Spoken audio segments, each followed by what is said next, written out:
Hey, you guys, it's real hot. I'm just toweling myself off here before I start doing this book review. I have a couple things to say first before the book review. Some stuff has come out, and I haven't really wanted to jump on and make another video. I didn't make a video yesterday because it's been kind of overwhelming, some of the things that have happened, and I've ended up having to make a video about. Okay. Um, there's been a KJ type article that has gone around that, hey, Cheryl, from the Netherlands. It's a beautiful day and sun sets. I envy you that. Here, the sun sets at 6 p.m., 6 p.m. every single night. It comes up around 5:30, at 5:30. It sets around 6, 12 months of the year. So I miss that. I miss living in Germany where in midsummer we would get some type of daylight until almost 10 p.m. It would be nice. So anyway, back to the KJ story. There is that KJ gets a majority of her stories from Reddit, Fundy Snark on Reddit. She gets a lot of them from these various places like that. One of the places that she gets them from, besides the Sun and the Daily Mail, two British tabloids, she gets a lot of stuff from the gossip sites. One of which, and I know for a fact she steals from, is why am I sweating like a hog? Is the Hollywood gossip. She gets a lot of stuff from the Hollywood gossip and claims it is somebody else. Well, the Hollywood gossip has a story right now that is making me laugh because she hasn't reported on it. And I think this is just right up her alley. They're reporting that 15-year-old Johanna Duggar is in courtship with a 20-year-old man. They do come from thin air. They come from thin air because, like the Hollywood gossip, they do their stuff in thin air. They pulled this off the subreddit. Hollywood gossip did. So there's that. It's not very reputable either. It's claiming that 15-year-old Johanna is in serious courtship with a 20-year-old man. Let me see what they called. They named him. They gave a name, and they said they didn't know if it was a last name or first name. I think this is like just the kind of stuff she does that you really can't. Carver. The Carver is supposedly the guy's name. So that's just the kind of thing. And the other thing is I wanted to bust her claims of having insider knowledge that several of the Duggar boys and one of the Duggar girls went to a Pray the Gay Away the camp. Do you know who KJ's source was on that? Me. I told her back when we were talking 3 years ago that information. Because if you're not part of the IBLP and the ATI, you won't know that certain of those camps, certain of those things are actually geared towards taking bad behavior away. There's one that one of the girls went to and two of the boys went to that's not the only thing they do, but that's one of the more major things that they do is they pray that stuff away. And so every time she starts screeching about having insiders, I want you to think hard about who it is she's getting this info from. Sometimes it's legitimate people, sometimes it's not legitimate people, but whatever. She's taking it and she's mangling it around and pretending it's something else. So anyway, I wanted to get that out of the way because there's been so much. This hair is driving me crazy. I'm just miserable here. I'm hot. And I'm not really sure why. Maybe because I haven't taken my meds this morning. Hey, Truffles. Never works. You're right. So anyway, I wanted to talk today about something that she knows nothing about that I talked about in LQ like 3 years ago. There was this book that was written in 1926 by a woman by the name of Agnes Sligh Turnbull. It's not even really a book. I guess you would call it like a short story or a pamphlet, something like that. It was from 1926. So that was before the Great Depression. It was back in the flapper days when my grandmother was a young woman. And I do have some very funny pictures of my grandmother wearing flapper attire. I've teased her endlessly about that. She was certainly not somebody that I would consider fashionable later on. So anyway, long story short, it was written a long time ago, almost 20 years ago. I mean, 20 years, what am I saying? 100 years ago, 95 years ago, 1926. If you have to reach all the way back to 1926, you have to reach back 95 years to find something to support your bad things about what you think women should do.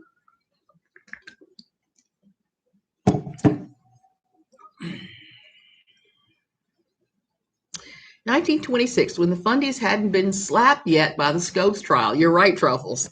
That hadn't happened yet at all. It wasn't even on the radar. It's kind of funny. You can order the book on Amazon for free. You can look at it on your Kindle for free. But it's also hosted at hillbillyhousewife.com. And the lady who's hosting it, Jill Cooper, put a foreword on it.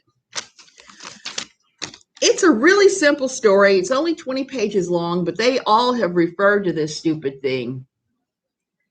Hey, Trey. Beautiful, bright, hot, and humid day in Ontario. Well, we got some of that here. We got hot and humid, but it is gray and nasty looking. I'm not leaving the house. We're under COVID watch. COVID thing again. I'm not going anywhere. It could be sunny. I wish it was sunny. I'd go swimming. But anyway, long story short, this is something that so many of the Quiverfull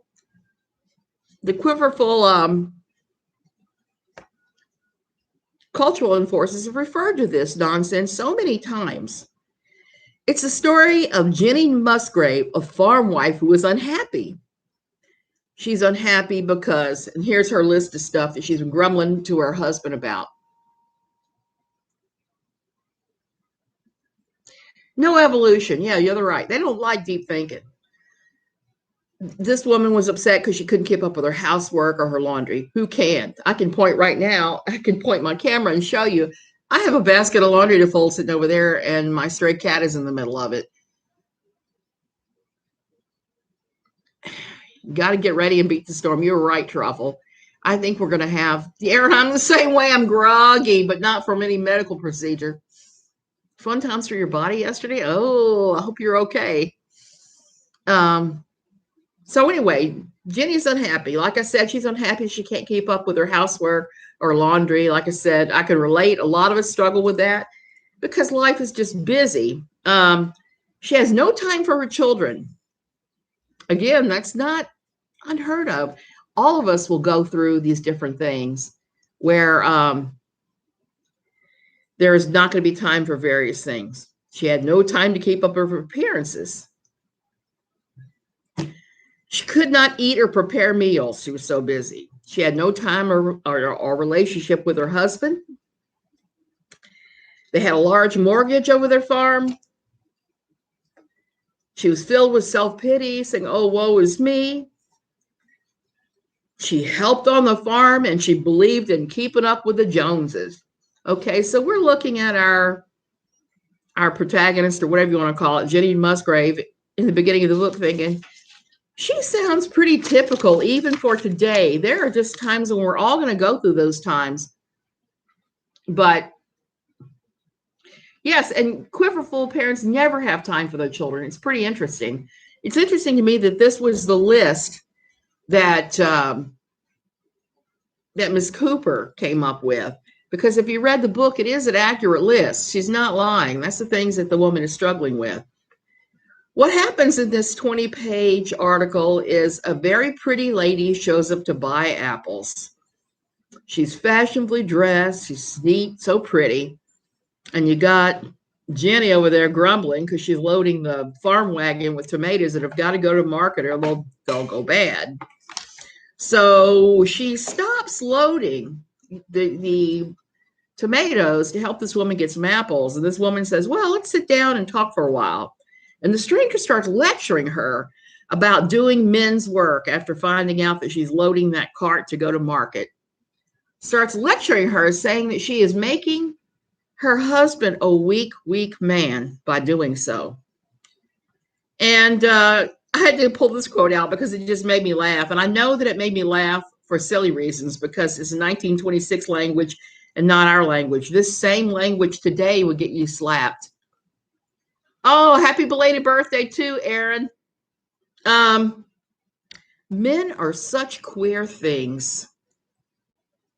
And it goes on, names all this weird stuff about men that I am not going to repeat. You can go to any chat room and even the real fundamentalist women's chat room and hear the same litany of complaints about men. And they said, and they want us to keep our youth and beauty. Youth and beauty. Then this woman, this stranger, who doesn't even give her name, starts lecturing poor Jenny about being not a great conversationalist. She needs to be a good conversationalist with her husband. She needs to know what to say to build him up when he comes in at the end of the day. Starts beating her up because she didn't keep her house perfect. Beats her up because she's not cooking and not making things pretty for the man. She's telling her all these things she should be doing. And says if she is not doing this, that she is failing at her job. She tells a story of a queen riding through her troubled kingdom every single day on her horse in her finest jewelry and her biggest crown. Now, they like crowns in Fundytown, I can tell you that. If I had $1 for each time somebody told me that I was earning a crown in heaven by some of the stuff that I was putting up with my husband, who they didn't believe was a Christian, they were all telling me that was me earning crowns, crown. When it really was, it was just me doing what I had to do to get through. Okay, and voila, the lady drops her handkerchief and it smells like perfume. And that causes Jenny to change. So after the woman leaves her scented handkerchief behind, Jenny starts thinking about all the lecturing and stupidity that rolled out of this woman's mouth. She cleaned her kitchen, made the table pretty, cooked a full meal, and ignored all the farm chores. Because one of the things this woman was saying is that no decent woman ever did farm chores or helped her husband in his business in any way, shape, or form. If you do that, you might as well be cutting off his gonads. You might as well be cutting off those cojones and calling him a sissy man, because apparently she believes, this writer, that if you help your man in his business, you are not helping him. You're destroying him and making him a weak little, I don't know what, a weak little whatever. So after Jenny has made this big change, the baker comes to repo the farm, but he changes his mind when he sees Jenny all dolled up. Jenny provides this wonderful meal with jelly and fresh biscuits and the whole 9 yards. So he says to them, you must be doing much better than I ever dreamed. So I'm not going to call in your note. I'm going to give you extra time so you can really do away with this note. And Jenny is all gushing and going, oh, yes, thank you. We're doing so well. We should be able to pay you off entirely very shortly, which is a damn lie. The whole book before Jenny sniffs the handkerchief and decides that gives her courage to be feminine. She was worried about the mortgage, knowing they did not have the money to pay it, freaking out because she had to get the tomatoes together and get them to market to sell, that she was going to have to pick the apple crop and do the exact same thing. The woman was lecturing her hard when she was picking the apples, saying she shouldn't be picking the apples, that that's a man's job. Hey, Melanie. So there's that. And then the husband praises her for being the most beautiful, righteous, perfect woman on the planet. Ugh. Excuse me while I go throw up. This 20-page pamphlet, it really illustrates some really crazy things in Fundytown. Not only do they think you should stay home, you should stay completely out of your husband's business. You shouldn't be doing anything that is considered man's work in any way, shape, or form, helping him, which is pretty stupid because everybody needs help sometimes in their jobs, whether they're working at a Fortune 500 company or they're working at a farm. Everybody needs help occasionally. It just is the nature of the beast. So in doing something to help your spouse or even help some person you don't even know, is not something you do to tear that person down. You help them to help them. You help them to make them better, to help them. So many women in Fundy Town and Quiverfull have referenced this book as the way you should behave. The book, the woman keeps talking about wearing makeup, making sure your dress is perfect, making sure you're smiling, that you're only talking about sweetness and light, and you're building up your man. And it makes the men sound more like fragile children than actual men. Because if they're too weak to take some woman picking the crop and taking it to picking part of the crop and taking it to market, instead of them doing it, what does that say about that man? Nothing good. So like I said, they've had to reach 95 years back to this book to come up with all their stuff. Lori Alexander has referenced this book. So has Debbie Pearl, a number of Quiverfull enforcers. I find it interesting because the book is from 1926, which was, I don't know if that was, I would have to look back, but the Dust Bowl happened not too long after that. The Dust Bowl happened and the Great Depression. And there was no way at that point that anything this woman said that you absolutely had to do to be a good wife was even practical. I've read several books of the Great Depression where they talked about feeding their families tumbleweeds, cutting up the tumbleweeds and doing different things with them because that's how desperate they were. So I think that for knowing what was coming before all of this is a particularly tone-deaf book. It is like a dictatorship. It's a manipulation dictatorship. They love their dictatorships. They love the man ruling everything, but the woman manipulating him in the background with smiles, with makeup, with pretty clothes, with keeping the house clean, having his favorite meal prepared, manipulation. So that's another part of Quiverfull that we don't talk about too much. It's when you use different methods to manipulate the man to make him do what you want to do. Many Quiverfull relationships that I've observed personally, it's the woman that's wearing the pants and running the show while screaming that she's not. Many times women bring their men into this relationship because they're not happy and they think that they're going to use Jesus to change their husband. The pastors can run their churches like, oh yeah, Truffle, they do. They do. They run them like feudal lords. Your grandma went to free cooking classes during the Depression. We all still love those recipes. Yep. How is it manipulation? Well, if you're going to do stuff like smile and say certain things to your husband, there's going to be room for manipulation. I've seen that firsthand a number of times. I was told at our Quiverfull church that because my husband wasn't lined up with everything we were saying and he wasn't gung-ho and on board, that I needed to be more and more submissive. I needed to be ever submissive. The more submissive I was, the more bowing to him I was, the more likely he was to come in and be, that would bring him in. And that's not really a straightforward way into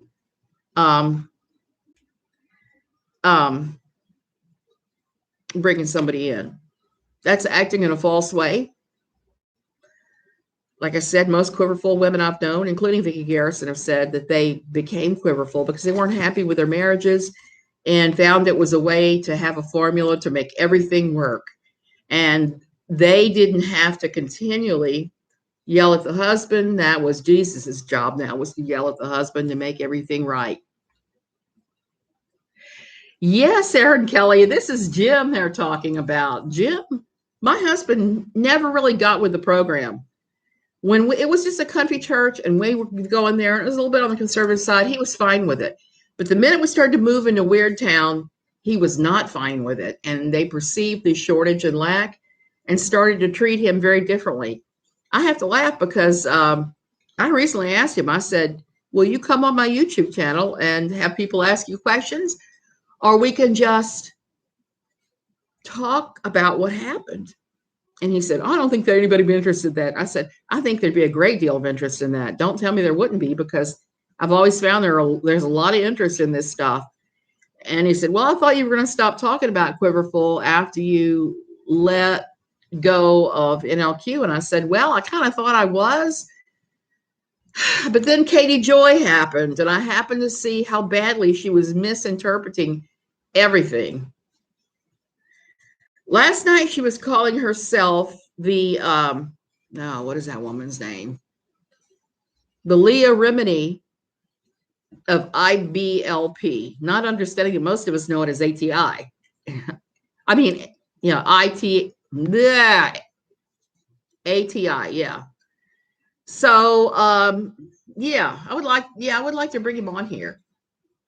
But she's proclaiming herself the Leah Remini of IBLP, that we all know as ATI instead. She's not that. She knows very little about it. She only knows a few things that she's picked up from other people, and then she's extrapolated out extremely. So that's why I started talking again about Quiverfull. I was ready to just do book reviews and Costa Rica on here until she happened. Now I can see I'm going to have to explain Quiverfull. So there's going to be a number of Quiverfull books I'm going to talk about here. Right now, this is the first one I wanted to talk about because it's so utterly ridiculous that it's only 20 pages. That was what I was going to point out, Cheryl. I was going to say the main reason that Katie Joy could never be the Leah Remini of ATI is that she has never been a member. She's never attended an ATI church. She's never attended a church with anyone there who is in that culture, because ATI, IBLP is not a church. It is a ministry, is totally separate from the church that that people in your church may be involved in, they may not be involved with. My last church, my first Quiverfull church. I am so hot, you guys. I don't know what's going on. Probably because I was laughing at everybody for saying they had to have their AC set on 68, because mine's always on 77 and that feels too cold. She's never attended a church with that. My last church, there were a lot of people there that followed ATI. There were a lot of people there that followed Vision Forum, which is Doug Phillips. There were also people that followed Michael and Debbie Pearl's ministry. But as they were all part of our church, it wasn't one of those ministries running our church. These were all things that people were involved in. It was like me. I was involved with Toronto Airport Christian Fellowship. That was my jam, not all these other things. So she is aiming to have an escaping polygamy show type TV show, and I don't think that she would fit. It would kill her if she knew that I had been approached over something like that. My friend Cindy Kunzman has been approached. We've both been approached. We've both talked to directors, and this is recently. We both talked to them, and we both said the exact same thing, that if they want to help people leaving, that neither one of us had any interest in being involved if it was exploitive at all. And let's face it, 99.99% of all reality TV is exploitive as hell. They just want to get a reaction. And I'm thinking about our family's secret, dirty secret. Secret, dirty secret. That doesn't sound right. My husband and I, we watch the show Love After Lockup religiously. Now, the two of us, or I kind of like PBS and some of the things on HBO and things like that. My husband doesn't like any of that. He only likes old-fashioned shows like The Fugitive. He does watch, what was the name of that? The Guys That Make Me Cringe. The one that runs around and yells, Joe! I'm not Joe. Joe runs around and yells, what does he yell? I can't even think this morning. He's always yelling about some guy. He's always looking for him. Joe is. Impractical Jokers. I knew I'd pull it up after a second. Impractical Jokers. Lori would fit as Aunt Lori in Handmaid's Tale, except I think she would be a lot less kind and understanding than the ants they have on there already. I think that she could give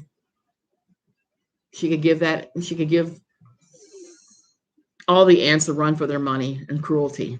She would be just the type to hold somebody's hand to a stove until it's crisp down to the bone. I could see that and thinking that if they're trying to make everything work right. Yes, and unless you've lived it, you don't understand the inner workings. You are absolutely right, Melanie. That is one of the things. I talked to them a long time. I've had 3 different meetings. I know my friend Cindy is same, and we both basically told the production team that same thing. If you haven't lived it, you have no idea. And they were like, well, that's why we're approaching you guys. It's like, I am not interested if this is going to be your typical reality show. Like I said, we watch Love After Lockup. I've seen enough reality shows to know that manipulation is part of the game, and so is just demonizing everybody and the whole freak show nature. People coming out of religion, particularly those type of religions, are not going to be, they're going to be very vulnerable. And I can see them hurting some of these people and some of them becoming suicidal. I can just see that, which bothers me a lot. So I don't think either one of us are going to. I've watched Trailer Park Boys too, Aaron. Sometimes they're my guilty pleasure. I don't think there's going to be any way to do it. They're going to end up with a KJ type as their advisor coming on the show. And then that's going to really just make it suck. They're only in the beginning stages. KJ does not know who these people are, because if they were, she would approach him and call herself the Leah Remini of the IBLP and pitch herself. So she's never going to find out from me. I'm never going to say the name of the production company. I know my friend Cindy won't. Now, I tried to talk Cindy into coming on here to talk about Vody Bochum, because she knows him well. And he tried to sue her at one point. That's how well she knows him. I cannot talk her into it, which is a shame. I really like Cindy. She's one of my closest friends. Now, it's not to say we haven't had our dust ups, because we don't agree on everything.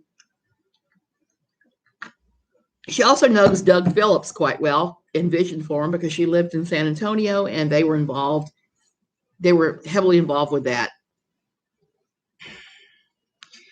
She has to, you're right. KJ needs to cultivate relationships with these people, and it's something she's incapable of. She's going to want to do her in her own way or no way, and it'll go sideways, and people's lives will be in real danger. You're right, Aaron. That's exactly why I would never reveal who it is, what production team it is, because everything she touches tends to go sideways as far as information wise. That's why I'm sitting over here going, I'm done talking about Quiverfull. That's a dead part of my life now. But here I am yet again, because she's getting it so incredibly wrong. She can't even, she's never even read any of the books. She keeps calling Michael Pearls to train up a child, or train a child.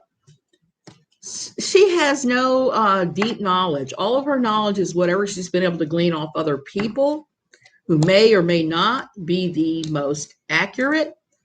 I never told her the names of the camps that they sent the Duggar kids to. And right now I'm glad I didn't. She just knows they're ATI camps and that they happen in Texas. That is really the majority of it that she knows. She's never mentioned the camp for the girls, so she must have forgotten that. She's just focusing on those boys right now.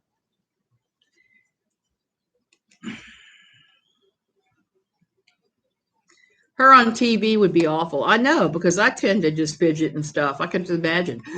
What's she do with her eyeballs? I don't get that. Every time she starts doing the side eye thing, where she stops like she's thinking and then her eyes go sideways, my eyes are almost crossed now, so doesn't do anybody good. I haven't. I really haven't. I just can't. I can't deal with that right now, with rehashing that, because it's just too deep and too horrific. To Train Up a Child was the book that I was given when my youngest child was 4 years old and had ITP. which is a disease where your platelets just die off randomly. And I was told to beat the child because she was constantly clinging on to me. I had no problem with her constantly clinging on to me, but apparently there were the people at my old church that thought that was the most awful thing of the planet. I got the book.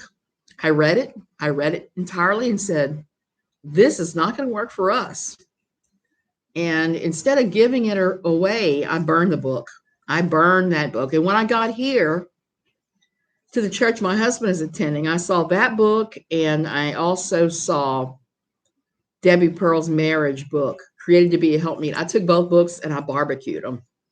I didn't say a word to anybody. I just put, nobody needs to be listening to that and seeing that. And I tend to do that now. I tend to go through the church books and figure out which ones are toxic. The real toxic ones, I just take them out because nobody needs that. It is pretty horrible, Aaron. They told me to beat my child that had a platelet disorder for just being normal. And the thing is, we had been in and out of UVA so many times with her with this that she was just traumatized. She had PTSD. I'm sure I did too. Neither one of us went to a therapist for it, but we spent at least 2 years just clinging on to each other, at least. And there were people in the old church that thought that was wrong, that thought every time we clung on to each other, it was just awful. It was the most worst thing of all time, that children should know their place. They should know that they can't be hugging onto their mothers. And I thought that was the worst thing I'd ever seen, because children are always going to need their mothers. They're always going to want to cling on to them. It's perfectly natural and normal. Yet I was in a church that did not, that thought that kids just needed to be quiet, needed to not be ever bugging the parents. They needed to behave. And the way to make them behave was to beat them. Now, I had some people this morning I was talking to on Twitter who approve of spanking. I got to tell you, I am not a proponent of spanking for a couple of reasons. I've seen the statistics on what it can do to kids if it's severe and prolonged. I've seen the statistics of what it can do to their minds, how many of them end up domestic abusers and things. And it's kind of mind-boggling.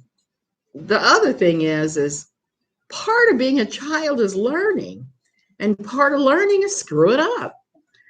It's really better to do a whole different other option. I'm not talking about putting somebody in timeout. I'm talking about making the crime fit, the punishment fit the crime. There are better ways. You're trying to train people to be rational adults. You're not trying to create a broken people. Aaron, you're right about that. You're 41 and said, I'm 41 and I want my mommy. Last night in the hotel, I woke up and she was sleeping next to me. Made me so happy. I am so glad you have that relationship with your mother. I have that kind of relationship with my kids now. And they all know that they can come to me for anything, for any screw up. And I'm going to, if I may help them. I may say, hey, that was a stupid idea, wasn't it? But I'm always going to be there for them. And I'm never going to, be going ham on them. Well, I'll take that back. If I had somebody pop up like Josh Duggar who had that type of child, you know what? I would probably go ham on them then, because I think that's pretty much inexcusable. But then again, the way that Quiverfull handles sexuality in young people created that mess. That did not happen in a void. Now, KJ is claiming that Jim Bob Duggar molested Josh. She's claimed that several times now. Now, she's taken that down several times now, too. But I don't think that you can say that. You don't know that, KJ. Nobody knows that. Maybe did, maybe didn't. Maybe it was someone else. Maybe it was no one. Now, I know that a lot of times when you have people that turn into sexual predators, they've been molested by somebody else themselves.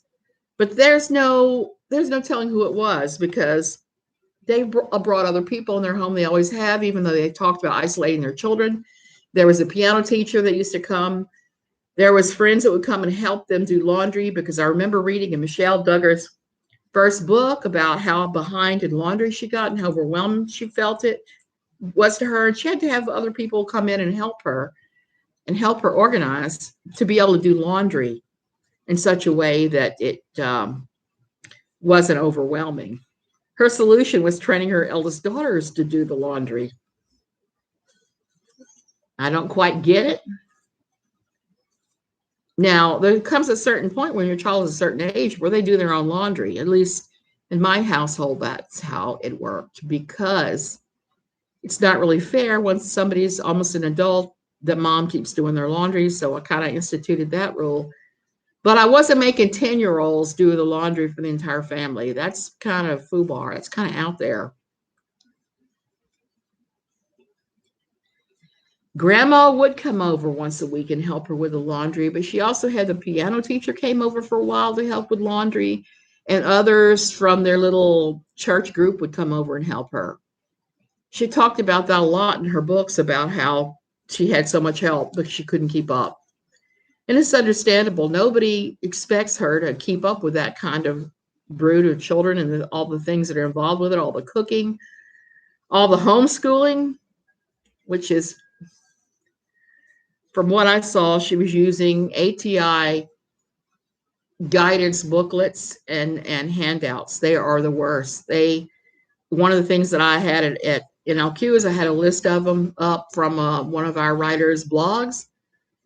They aren't science-based. They aren't real. They're just ridiculous. And the thing is, you're teaching all levels off the same sheet. There's no progression to higher levels of anything. My kids started with towels, their t-shirts and jeans. This was the day after they were 10. Well, I could see, having them do a few of their own things. I think my kids were like 12 or 13 when I started you keep up with your laundry and this is how you do your laundry thing. My son was particularly bad about it. Even with towels and sheets and things, I'd have to walk in there sometimes and go, Andy, maybe you should run a few loads of laundry. Maybe. Your sheets can walk.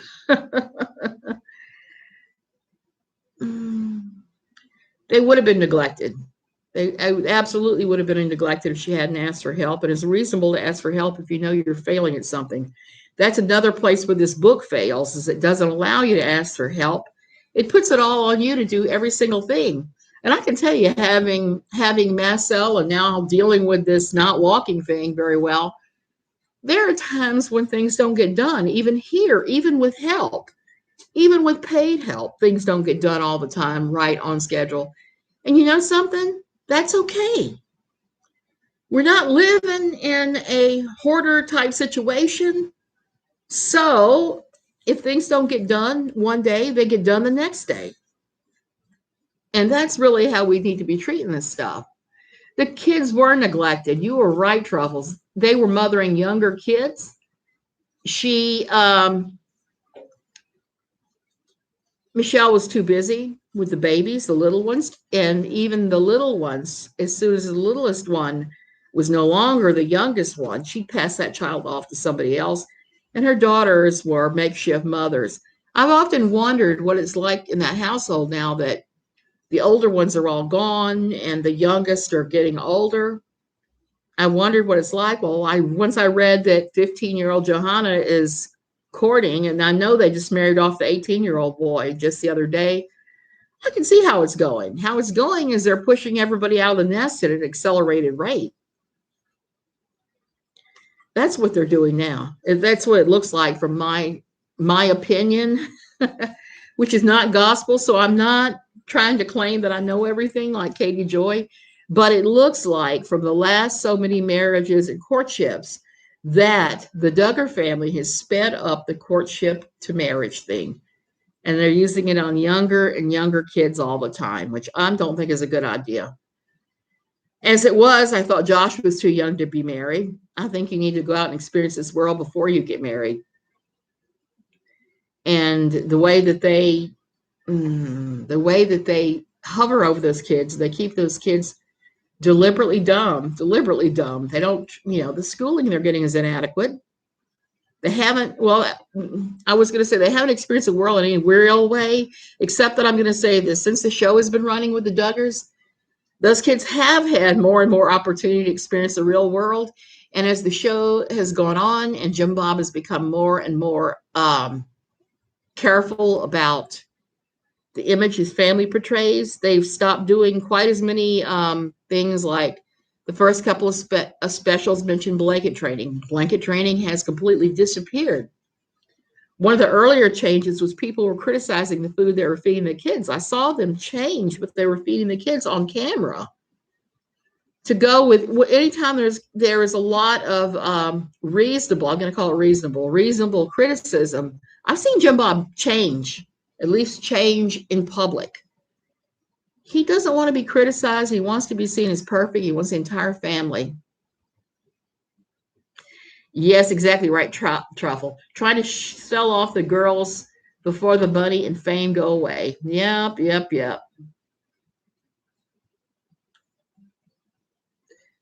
Yeah, someone pointed out the Bates girls tease each other, rip on each other, all laughing.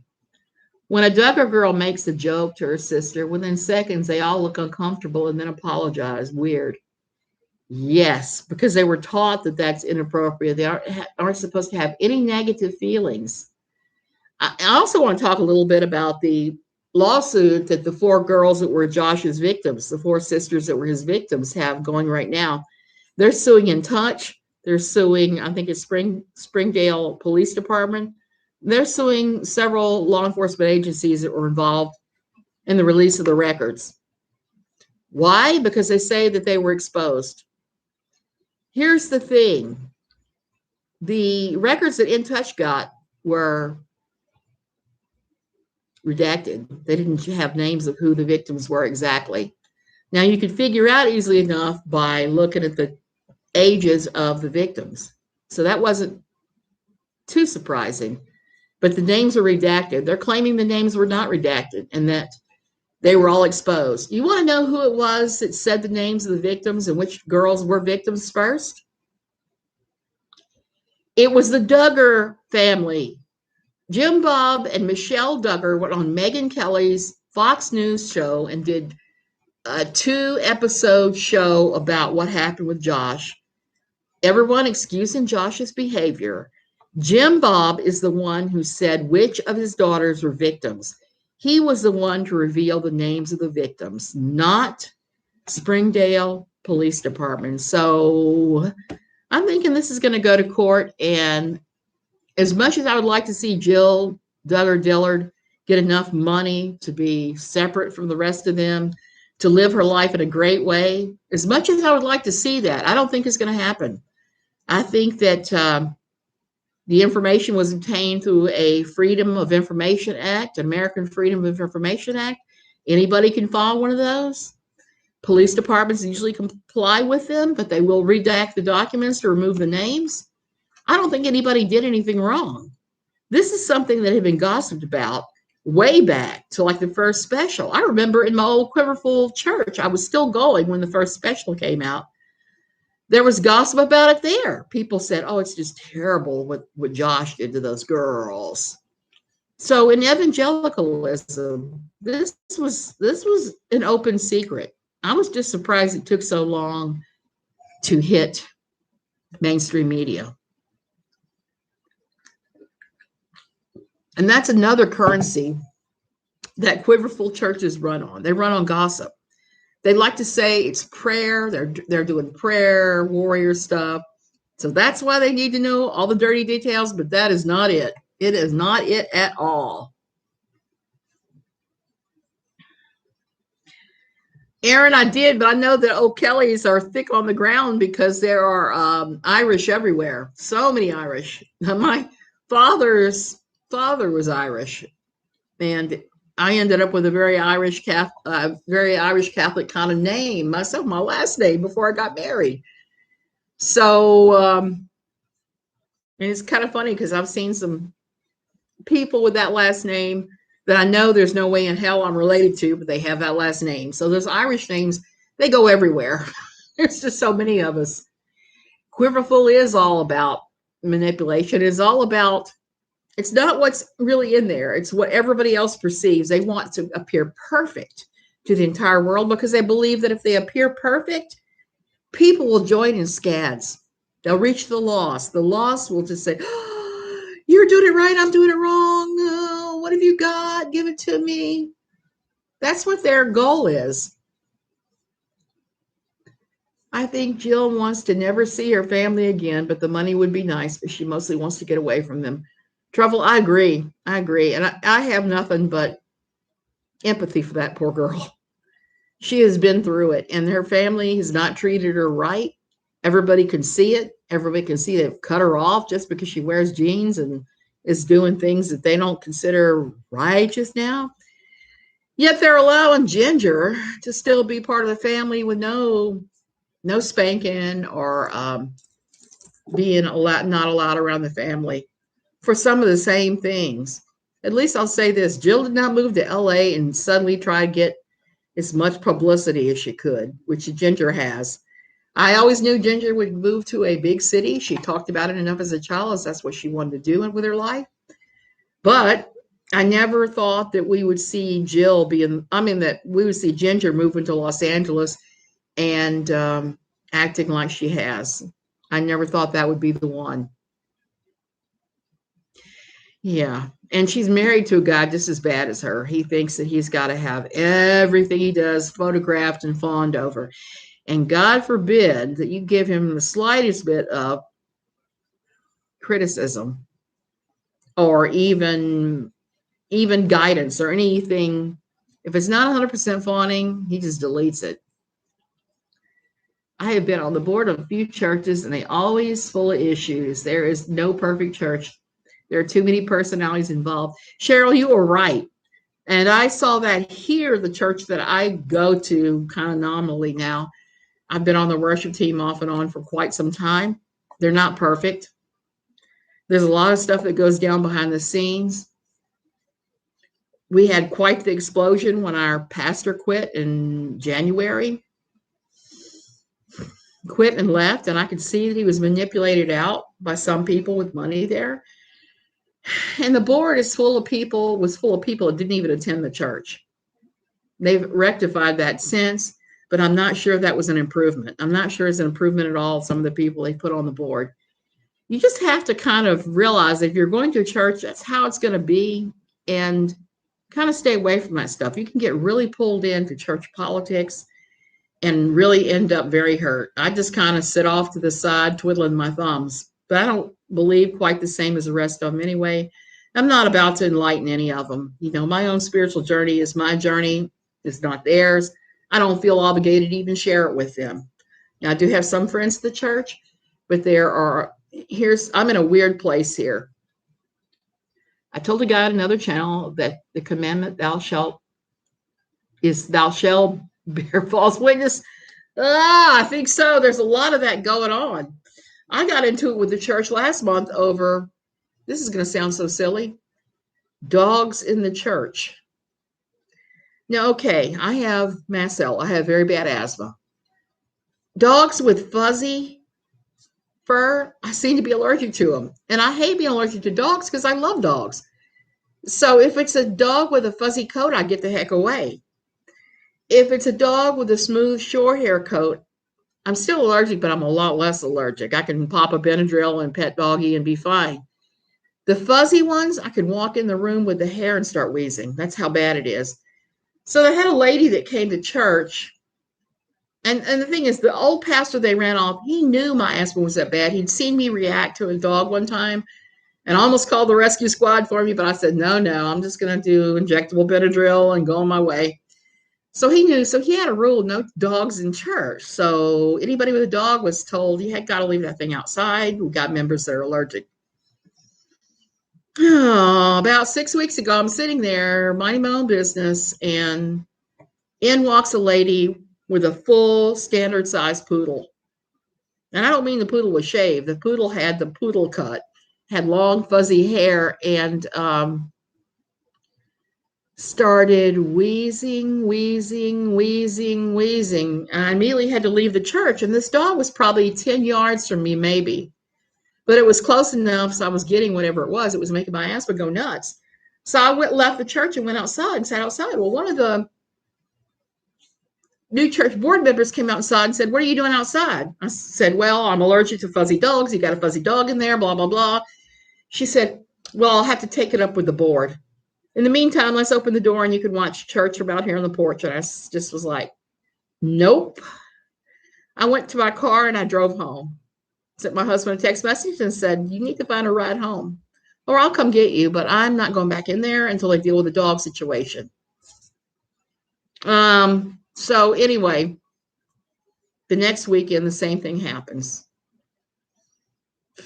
The same board member rushes out and asks me, "Are you leaving? Why? Blah, blah, blah." "I'm leaving because there's a fuzzy haired dog in there and I can't breathe. I'm out there using my portable nebulizer before I went anywhere with the EpiPen out going, is this going to be the one that sends me over?" Injecting Benadryl. And she said, "Well, let me talk to the board." Here's where it gets sticky. The dog had on a support animal vest. This full-size large poodle had on a support animal vest. They started talking to the woman, and she told them that is her emotional support dog. Now, I'm not saying that you can't have emotional support animals. I know there are some people that need them. There's some conditions. But I'm going to say this as a disabled person. I've seen people abuse that privilege. And watching this woman and looking at her dog and observing her before at this church, I think this was not emotional support animal. I think this is likely somebody who was playing that game just so they could bring their animal everywhere with them. So anyway, the board had several meetings over this, and the solution they came up with is that if somebody shows up with an emotional support animal, they have to sit by the balcony and the animal has to go out on the balcony. I said that was fine as long as the balcony doors weren't open so wide that we were getting cross ventilation and the hair was getting to me, because if I was that close and I was getting the hair, it was still going to be a problem. Oh, I'm so sorry to hear that, Aaron, that your sister was that allergic. It's kind of weird. I'm not allergic to cats. I'm not allergic to parrots. The feather dander doesn't bother me at all. I'm very allergic to dogs, and not every dog, just certain kinds of dog fur. And people are not real understanding of that. I've had circumstances where I was standing in line at Walmart and somebody with a rescue dog, a support animal that said that was their emotional support animal, was coming up to me, and they had a fuzzy little dog like that. And I started wheezing and said, "Please back up." And they wouldn't back up. I said, no, I'm not going anywhere.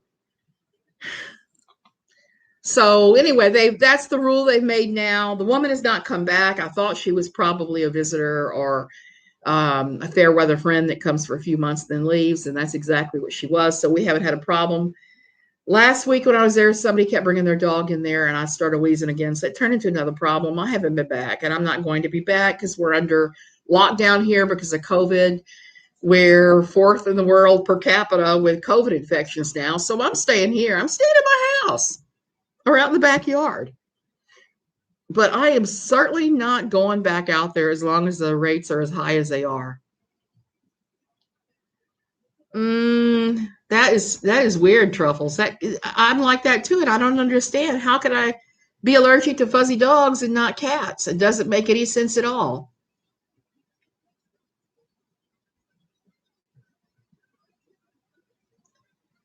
Aaron, I think there needs to be real certification of there needs to be real support animals, and then all the people that have now really bastardized it to like emotional support animals.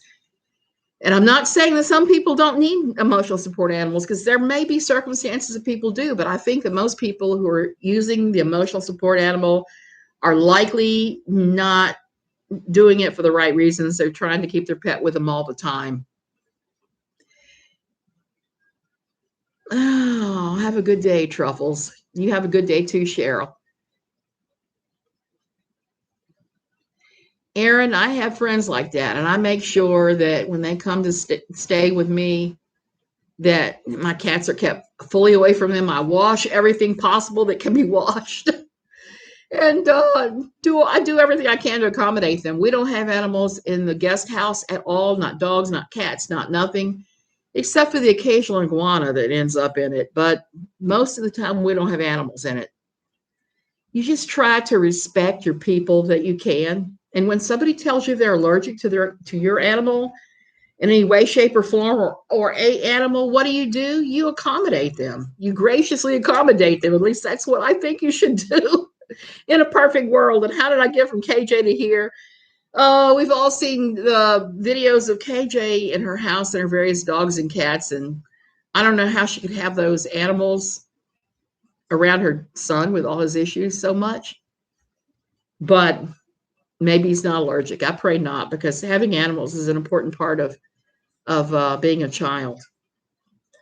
And I hope that's the truth of the matter. But please, I hope she keeps them all inside. I'd hate to have another alert like when her cat disappeared and she was freaking out. That's no fun. I know what that's like. My cats have gotten out at various times and I flipped out too.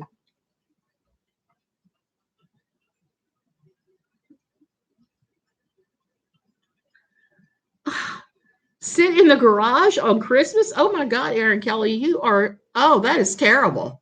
Now, I've had those experiences. I've had people tell me, I am not accommodating you when I've said, hey, blah, blah, blah.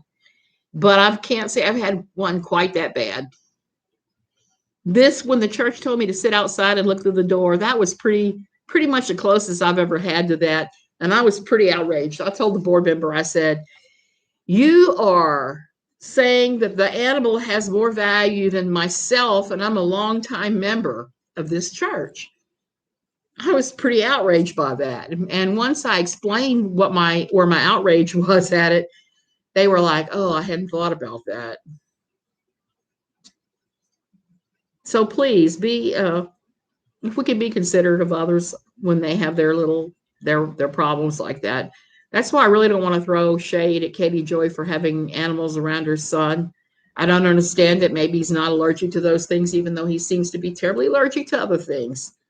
I pray that's true, that he's not allergic to those animals, because as a child, an only child, sometimes your best friend can be your dog or your cat.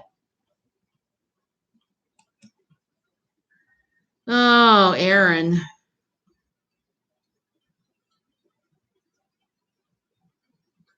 That is terrible. Snowing, freezing, you said it wasn't fair. So we left. Yeah, I would leave too. That's pretty awful.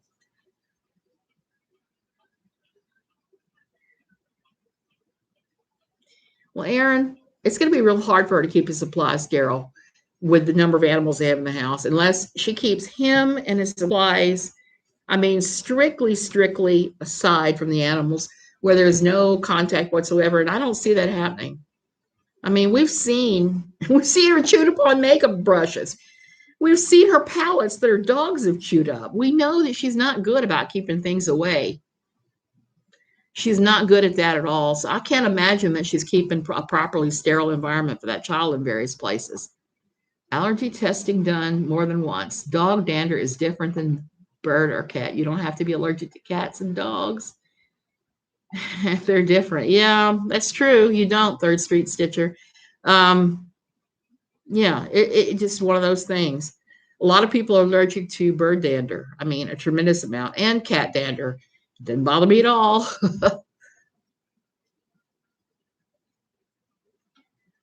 The long-haired dogs are the ones that seem to be the problem for me. I still sneeze and wheeze around short-haired dogs, but not like I do. You could bring a short-haired dog in the room, and if I'm not petting it or directly right there with it, I won't react. It's a little bit different when the long-haired dog comes in and it's an environment like the church where they had big fans and big air conditioner units going, it's blowing everything every which way. I'll react all over the place when that happens. And the thing is, with both times I reacted to that poodle, I hadn't even seen the animal before I started wheezing. So it's pretty obvious that the air conditioning units were adding to the problem. I didn't have this problem with dogs when we were in the old church, which was like a lot of places here in Costa Rica, where it's just poles and a cover and you're outside. Outside doesn't seem to bother me here, especially not with dogs even. My neighbors all have dogs. I petted their dogs and given their dogs dog treats. I've never had a problem beyond just a little minor thing. But when you have a long-haired dog and me, and you put us in a closed environment where the air conditioner is blowing or the fans are blowing, that seems to add to it. I think that's what it is.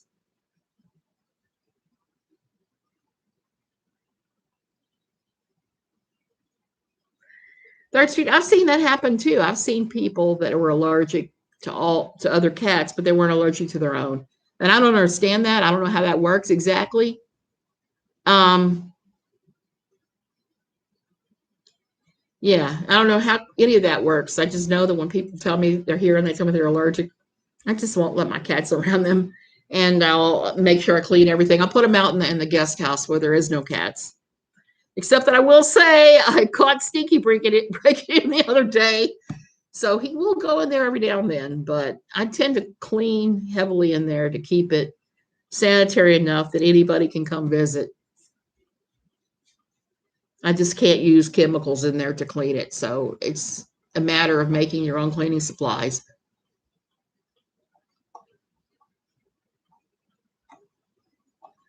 Oh, Aaron, that's bad too. That's a problem with animal hair. I'm gonna have to rewash a basket of clothes that the stray cat is laying in because he's not clean. He's not like my cat. My cat's pretty clean. He is not. He is dirty. So I'm gonna have to rewash those. Three hairless doggies. Oh yeah, Mexican hairless. That's no dander.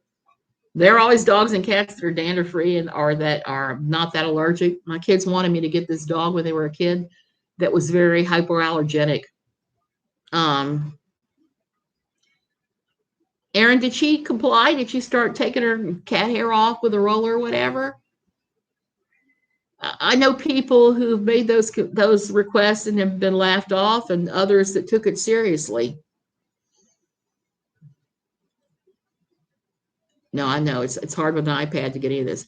And how did I end up going from talking to this book about talking to ADA accommodations yet again? Maybe because that's one of those things that the church bobbles so badly. They do not handle that well at all. And like I said, I'm working with them right now to see what they're going to do about mine.